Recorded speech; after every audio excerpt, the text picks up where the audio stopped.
Xavier Dor, vous êtes né en 1929 à Marseille, vous êtes devenu docteur en médecine spécialisé en embryologie. Vous avez d'ailleurs exercé ce métier à la Pitié-Salpêtrière, à l'hôpital à Paris. Et comment devient-on, alors que l'on est docteur en embryologie, le fondateur, il y a 30 ans, en 1986, de l'association SOS Tout Petit? Écoutez, je reviendrai un peu en avant de l'embryologie, je dirais. Avant que d'être embryologiste à la Pitié-Salpêtrière, j'étais pédiatre. Je suis resté 6 ans en Afrique noire, à Abidjan, où j'avais la responsabilité d'un service de pédiatrie très intéressant. Et c'est ensuite en rentrant de Côte d'Ivoire que je cherchais à faire de la recherche. L'expression n'est pas très heureuse. Et là, c'est Cabrol le professeur Cabrol qui m'a reçu, et j'ai pu avoir donc, et j'étais très heureux, un laboratoire où j'ai pu alors travailler effectivement sur le cœur d'embryon de poulet, extrêmement intéressant, cœur cloisonné comme le nôtre. Voilà. Non pas qu'on descende du poulet, mais nous sommes assez voisins du poulet, en tout cas pour le cœur. Et donc là, vous vous êtes dit, en faisant ces examens sur un cœur de poulet, que vous arriveriez à défendre les petits cœurs humains et donc à être pour la vie. Voilà. Alors là, je dirais, je vous dis la vérité, c'est d'abord pour défendre la foi. Je pense que Dieu a tout créé et il nous l'a dit, il aime particulièrement les petits, les tout petits, puisque leurs anges voient sa face, n'est-ce pas? Et donc, il les aime avec prédilection. Je pense que c'est beaucoup passé. Et plus ça va, plus je trouve ces petits, je les vois maintenant quand ils sont même un petit peu grands déjà, disons, si on peut dire 10, 16 mois, avec leurs yeux, ils ne cessent de regarder, d'explorer. Il n'y a pas plus intense qu'un regard d'enfant. Puis après, ils se détournent, il y a du jeu, tout ça, c'est très sérieux. Quoi qu'on dise, quoi qu'on pense, c'est remarquable. Donc la vie est une merveille, véritablement. Une véritable merveille, elle est de Dieu. Et mon Dieu, il y a la loi donc surnaturelle et la loi naturelle. Et quoi de plus affreux que Dieu, son propre enfant? C'est une folie meurtrière, une liberté. Alors là, on en parlera parce que la révolution est basée uniquement sur la liberté, liberté, liberté absolue, alors que la liberté est relative, elle a des limites. On ne peut pas donner un droit au crime, et fondamental comme ça a été fait. Donc dès le début, je pense qu'enfin je me suis révolté contre cette idée qu'on pouvait tuer un enfant, et peut-être pas assez vite. J'admirais le jeune, enfin, qui a été excellent, je trouve, et de meilleure heure que moi. Enfin, il s'est levé plus tôt et courageusement. Je l'ai connu, le jeune. Est-ce que, et vous venez de le dire, c'est votre catholicisme militant, engagé, on le sait, qui a été la cause ou la raison de votre engagement contre l'interruption volontaire de grossesse, contre l'avortement. A contrario, si on n'a pas la foi, on ne peut pas être contre l'avortement, on peut être pour la vie? Alors, je pense qu'il faut les deux. Vous savez ce que dit saint Thomas, il faut croire pour comprendre et comprendre pourquoi. Mais même déjà sur le plan naturel, on pourrait citer cette phrase remarquable de Réaumur, qui est celle-ci: on ne commande à la nature qu'en lui obéissant. Et là, on désobéit à la nature. Mais on pourrait aussi faire une translation avec Dieu, n'est-ce pas? On ne commande à Dieu qu'en lui obéissant. Et c'est assez étonnant qu'on puisse commander à Dieu. On pourrait donc reprendre, n'est-ce pas, la phrase de Réaumur qui est remarquable. Réaumur vivait à l'époque de Voltaire et de Rousseau, mais il disait autre chose et très intéressante. La liberté est forcément dépendante de la vérité, c'est ça. La vérité vous rendra libre. Ça, c'est essentiel. Alors, chapitre 8, Saint Jean. L'association SOS Tout Petit va fêter ses 30 ans, 1986-2016, lors de son congrès à Paris le 5 mars prochain. Alors, vos contempteurs ne retiennent de vous, finalement, que votre condamnation, parce que vous êtes un repris de justice. Oui. Vous avez été condamné 11 fois par la justice. Oui. Oui, alors, mon Dieu, on n'avait jamais raison, en fait. On a gagné quelques procès, mais peu. On a surtout perdu, ça c'est vrai. Mais, comment dire, nous avions perdu d'avance, en quelque sorte. Il fallait que l'avortement se fasse, devienne une loi. C'est extraordinaire de pouvoir donner une loi, enfin, rendre le crime possible. La loi, enfin, c'est ce qui s'est passé d'abord en 67, il ne faut pas oublier. 67, c'est quand même très intéressant. Ils ont transformé les mots d'abord. Au début de l'année, le Code de santé publique donnait la définition redéfinissait le médicament, substance permettant de soigner et éventuellement guérir, et ils avaient ajouté, et capables de modifier les fonctions organiques. Ils ont ajouté ça. Comment dire, ça annonçait. Ça annonçait. C'était la prédiction de ce qui allait se passer à la fin même de l'année avec la loi Neuwirth, avec la pilule, où alors là, on séparait donc la sexualité de la fécondité et, mon Dieu, bien souvent un avortement. En fait, on annonçait qu'on luttait contre l'avortement, c'était tout le contraire. On allait empêcher la fécondité et si l'enfant apparaissait, hop, il était pris par l'avortement. Donc, les lois ont été terribles, terribles. Et il y avait une volonté, c'est un complot. On dit c'est pas un complot, il n'y a rien à voir, monsieur, qu'est-ce que vous dites et tout ça. Et c'est évidemment un complot. Et je dirais le complot remonte au péché originel. Ça, c'est très intéressant, je trouve, à considérer. Et d'autant plus que l'avortement, et aussi la contraception, d'abord la contraception et l'avortement, sont contenus déjà, c'est très étrange, dans le péché originel. Alors là, Genèse 3.5, c'est un texte ancien, on ne peut pas dire. Eh bien, que se passe-t-il? Quelle en est la preuve? Toute simple. Donc, dans la Genèse, c'est à Ève, et non pas à Adam, que s'adresse le serpent. Ça veut bien dire quelque chose. Ève, c'est la femme, c'est l'enfant, c'est la tendresse, c'est l'éducation, c'est le foyer, c'est la famille, c'est la société. Et mon Dieu, comment la pervertir mieux qu'en pervertissant sa maternité? Et Lénine disait, alors comme le serpent, qui tient la femme tient la société.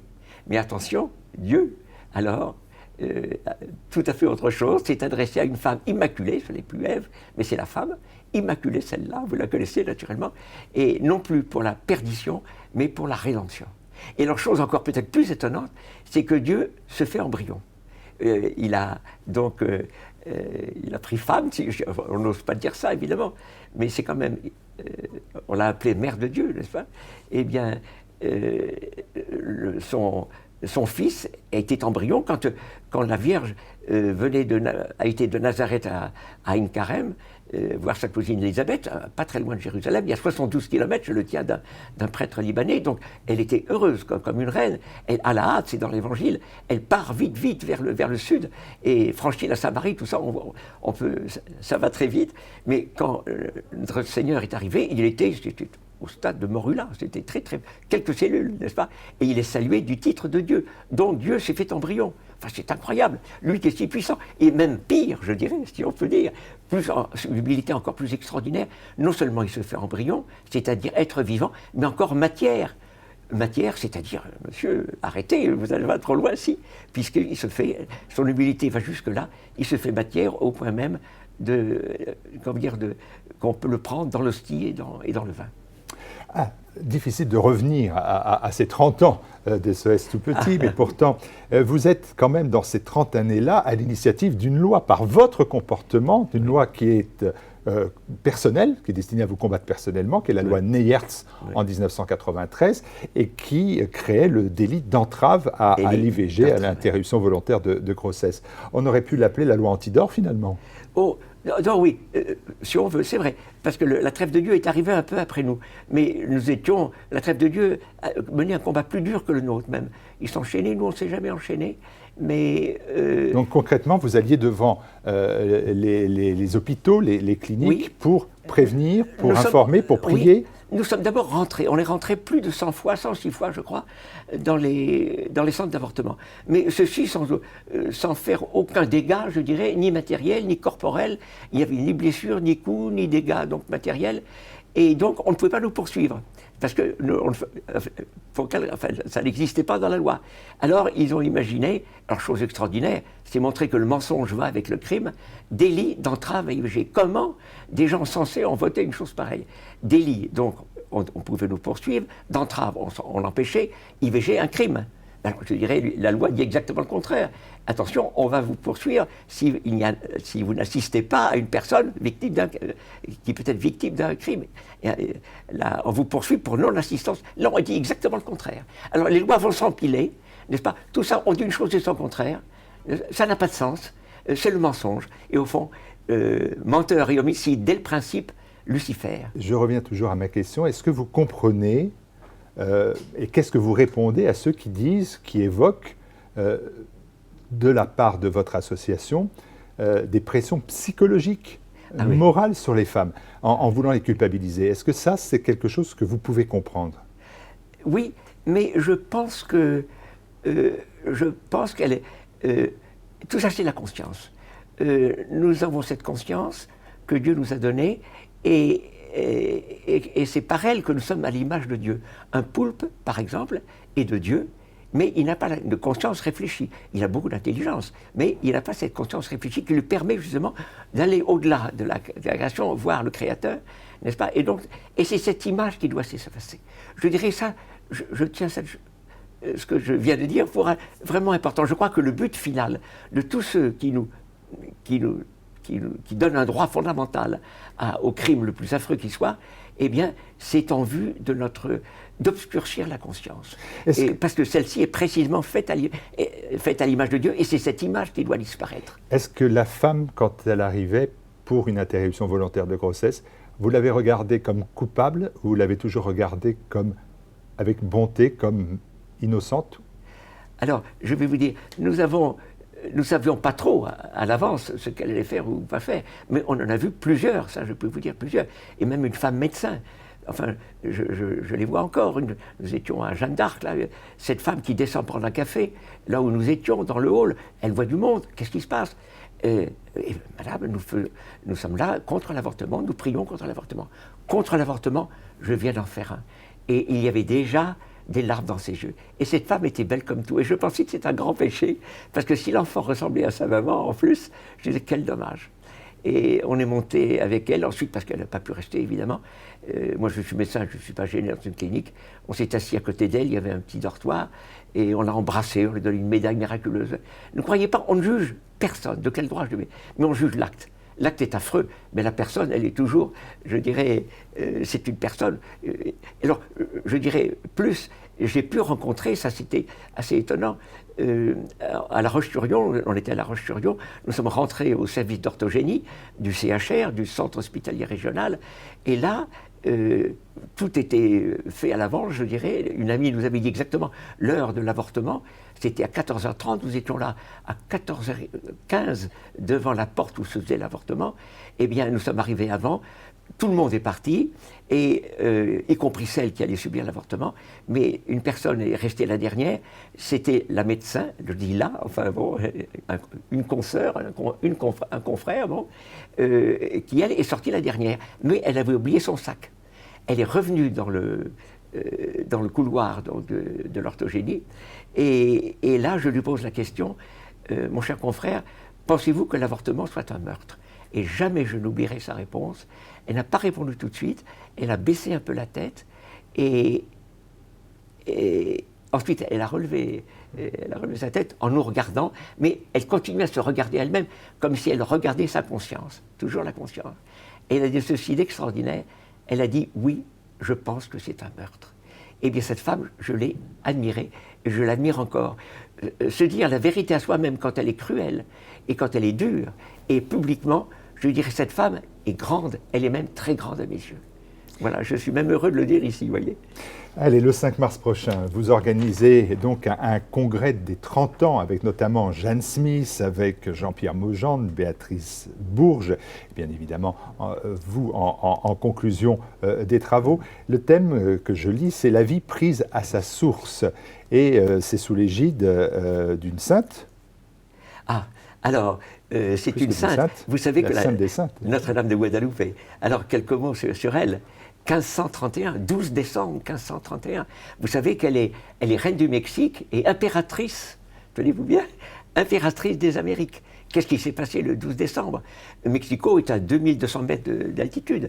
Les Espagnols sont arrivés en 1519. Mexico a été pris en 1521. Et elle apparaît donc en plein hiver à un pauvre Indien. C'est extraordinaire de penser qu'il y a un pauvre Indien qui est tout à fait catholique, au point même d'être franciscain, élevé par les franciscains. Il est vêtu comme un pauvre, mais c'est un prince, Juan Diego, et il voit sur la montagne, près de Tenochtitlan, qui ne s'appelait pas à l'époque Mexico, n'est-ce pas? Eh bien, il voit un rosier avec des fleurs magnifiques. Encore une fois, nous sommes à 2200 mètres en plein hiver. Alors, il est éberlué, apparaît alors une femme merveilleuse, voilà, c'est ça, de beauté. Et tout s'inscrit, alors c'est extraordinaire, tout s'inscrit sur le poncho de Juan Diego. Et même, alors c'est très curieux, j'ai parlé donc du 12 décembre 1531, mais il faudrait parler aussi de toutes les années qui viennent de se passer, mais toutes récentes, où la NASA, c'est pas n'importe quoi, n'importe qui, la NASA s'occupe justement de ce fameux poncho et de l'image qu'il a donnée. Incroyable. Et là, on voit dans la prunelle de la Vierge, eh bien, on voit même le portrait de l'évêque. Enfin, il y a des choses mais comment ça a pu se faire? Tout ça, ça dépasse l'entendement. C'est un document pour notre siècle, c'est très curieux. Pourtant, il est ancien, 1531, c'est pas d'aujourd'hui. Et alors, pourquoi? Elle porte elle est aztèque, cette Vierge est aztèque, donc elle ne choque pas, je dirais. Et elle a la ceinture des femmes enceintes. Donc, elle est la patronne, si on peut dire, même de toutes les femmes enceintes, n'est-ce pas? Et c'est elle qui va... Mexico, vous savez, district fédéral, avait voté une loi, pour le district fédéral seulement, pas pour tout le pays, mais avait voté une loi permettant l'avortement, là encore. Eh bien, il y a eu une apparition extraordinaire où on voyait un enfant lumineux dans le ventre de la Vierge de Guadeloupe. Il y a eu des photos, il y a eu des documents. 24 avril, je ne sais plus très bien l'année, 2007, 2009, ça c'est à revoir. Mais je me souviens du 24 avril. Voilà.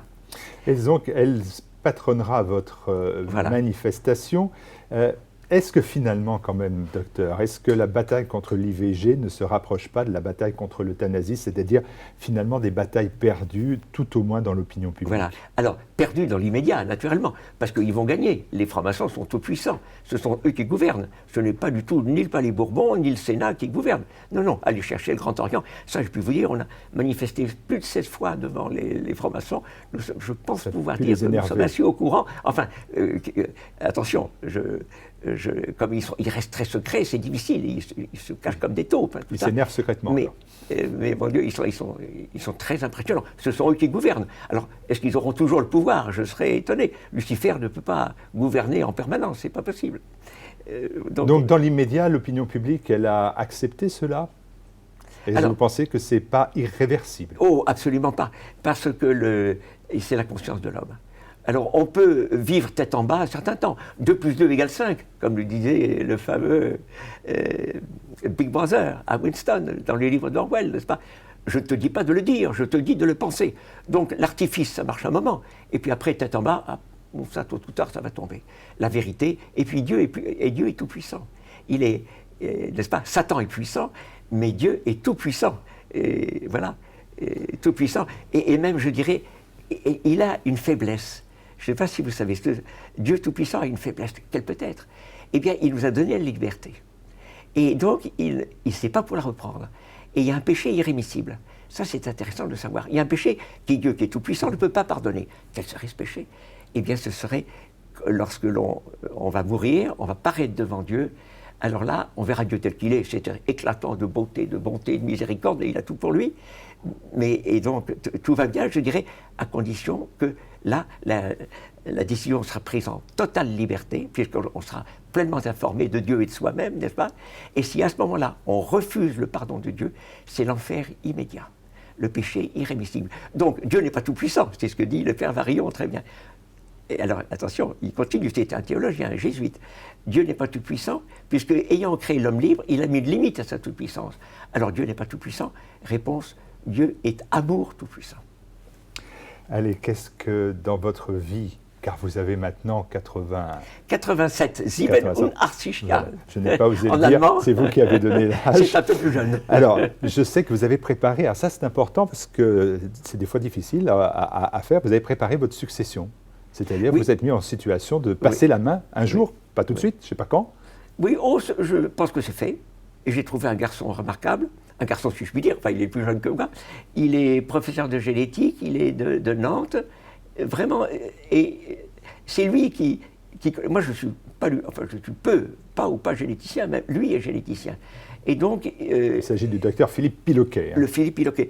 Et lui, beaucoup de choses vont se passer avec les gènes. Mais c'est-à-dire qu'à ce congrès, il va devenir président de l'association ou c'est vous qui le restez? C'est toujours nous pour l'instant. Mais très volontiers, il commence à faire les éditoriaux de notre petit journal, SOS Tout Petit Actualité. Donc c'est lui qui va assez vite prendre... Et j'en suis encore une fois très content. Mais c'est très curieux de penser que non seulement donc, on peut tuer l'embryon, mais encore et avant même la fécondation, donc avant même son existence, puisque l'existence commence avec l'union des cellules germinales, maternelles et paternelles, eh bien, on peut même trafiquer le spermatozoïde ou l'ovule avant même. Donc, je veux dire, on peut toucher aux gènes. Alors là, on devient des apprentis sorciers. Alors là encore, liberté, liberté, vous diront les francs-maçons, ou ce que dira Satan, n'est-ce pas? Liberté, liberté, absolue, absolue. Non, non. Parce que ça, on court au désastre. Encore une fois, il n'y a pas de liberté sans vérité. Et donc, il sera là très utile pour dénoncer tout ce qui se passe au sujet de tous, vous voyez, cette façon de, j'allais dire, tripoter, enfin, les gènes, vous voyez. Oh, je terminerai peut-être par cette phrase terrible d'un homme qui a été, qui existe toujours, hein, Alain Boer. Alain Boer, qui s'occupe de criminologie, il devrait peut-être se regarder un peu lui-même. Eh bien, Alain Boer dit ceci, 12 décembre 2002, il était à ce moment-là grand maître du Grand Orient, et il dit ceci, nous avons œuvré pour faire reconnaître la liberté absolue, vous entendez bien, absolue, de la recherche scientifique contre les interdits moraux. Eh bien, c'est ce qui nous guette, vous voyez, cette espèce d'apprenti sorcier, je ne sais pas comment vous appelez, un Faust, je ne sais pas comment vous l'appelez, qui va machiner les gènes, enfin, qu'est-ce qu'ils font, mais jusqu'où va la folie criminelle, naturellement, au nom de la liberté.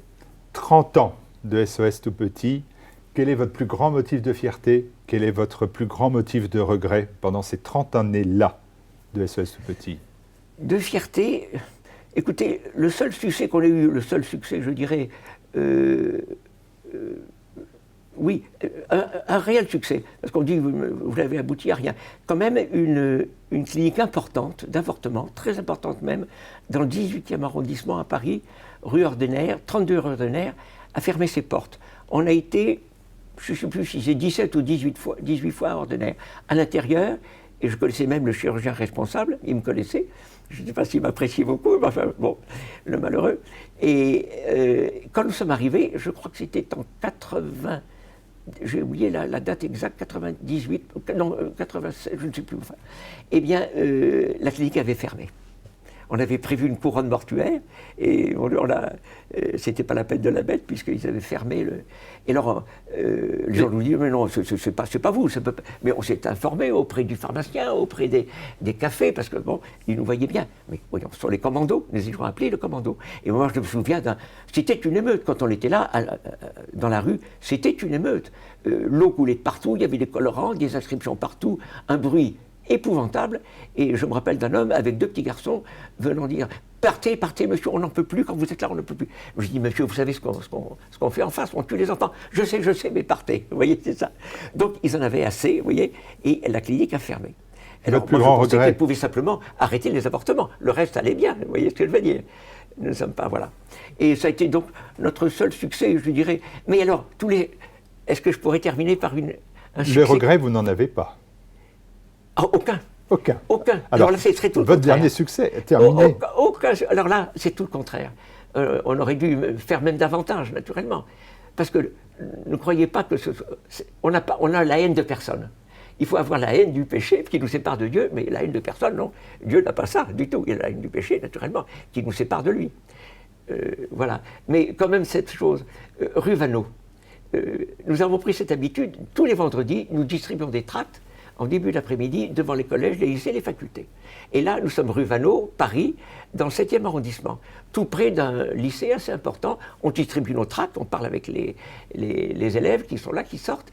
Et puis arrive une femme, enfin bon, mais ce n'est plus un lycéen, ce n'est plus un collégien, et elle vient nous remercier. Ah bon? Mais de quoi? Il faut que je vous dise. Voilà, j'avais mon billet d'IVG dans la poche, je partais au centre IVG, et j'ai vu un groupe y résister. Et bien maintenant, elle a 13 ans, c'est l'amour de ma vie, c'est la joie de ma vie. Elle s'appelle Joëlle, je viens vous remercier. Eh bien, c'était peut-être le plus beau cadeau que nous avons reçu. Elle venait nous remercier c'est un dégât collatéral, si je puis dire. On n'était pas venu pour elle spécialement. Est-ce que même on avait remarqué sa présence? Est-ce qu'elle nous a parlé? Je n'ai aucun souvenir de ça. Vous voyez, c'était pas voulu. Mais le fait même dans la rue est un témoignage. Et je dirais, on ne sait pas le mal qu'on fait, on ne sait pas le bien qu'on fait. Il y a dans les consciences, je l'espère, de cette façon, mon Dieu, des gens qui se joignent à nous quand nous prions. Voilà. Et donc voilà. Alors, montre-moi, c'est Saint Paul qui dit ça, montre-moi ta foi qui n'agit pas, ou montre-moi ta foi qui agit, n'est-ce pas? Il dit ça. Donc une foi qui n'est pas agissante, et nous espérons, voilà, qu'elle est agissante. Alors, vous dire, Dieu n'a pas dit réussissez, il n'a pas dit ça. Il a dit suivez-moi. Alors c'est tout différent. Et je dirais, l'Église qui est, mon Dieu, tellement timide, affreusement timide, il faut dire. Ça, c'est une douleur, je trouve, que l'Église de France dit très peu de choses, à part quelques exceptions, naturellement. Mais ça, c'est dramatique. Mais ça va changer, je pense. On n'entend pas grand-chose sur la défense des enfants. Les partages, tout ce qu'on veut, la charité, mon Dieu, mais la charité sans toujours beaucoup de vérité, parce que tuer plus de 600 enfants par jour en France, si c'est pas scandaleux, on devrait en parler tous les jours dans la chaire de nos paroisses. Mais rien, ou si peu. Ça, merci beaucoup Xavier Dor, dont on aura partagé la foi agissante, même si on n'en partage pas forcément tous les combats qui sont les vôtres. Cette foi agissante, on peut que vous la reconnaître et la saluer. Merci. Merci.